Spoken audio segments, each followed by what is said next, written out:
Comilla city corporation কর্তৃক ১লা মে ২০২৫ হতে কুমিল্লা নগরবাসীদের নাগরিক সেবা বৃদ্ধির একটি নোটিশ জারি করা হয়েছিল।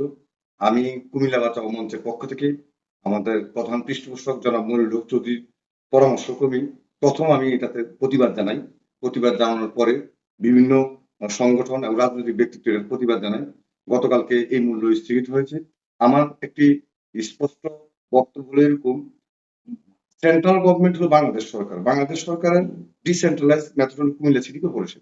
কুমিল্লা সিটি কর্পোরেশনের একটা বডি আছে, যে বডিটার মালিক হলো মেয়র এবং কাউন্সিলর আছে, যেটা জনগণের প্রতিনিধিত্ব করে।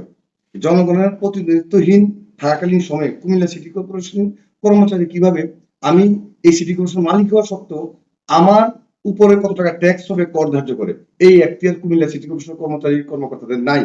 এই কর্মচারীরা তাদের দুঃসাহসিক ভাবে নিজের ক্ষমতার অপব্যবহার করে কোন রকম গণশুনানি ছাড়া এবং অভিভাবকহীন মেয়র কাউন্সিলরহীন ছাড়া আমার উপর কোনো দায় চাপাতে পারে না। এই জন্য আমি সর্বপ্রথম তীব্র প্রতিবাদ করি।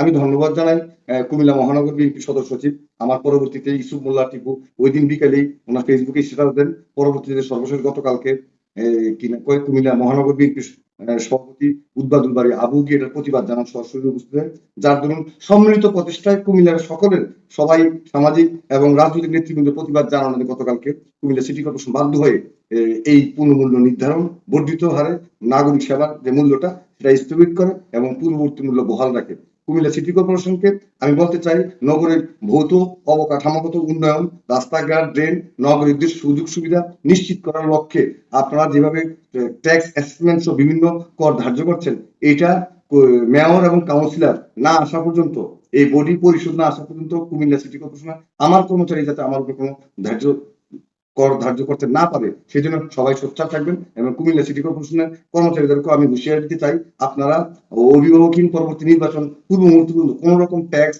বা কোনো কিছু জনগণ চাপাই দিতে পারেন না। আমরা কুমিল্লা বাঁচাও মঞ্চের পক্ষ থেকে আমরা কুমিল্লা সিটি কর্পোরেশন একটি দুর্নীতিগ্রস্ত প্রতিষ্ঠান হিসেবে ইতিমধ্যে সর্বজন স্বীকৃত।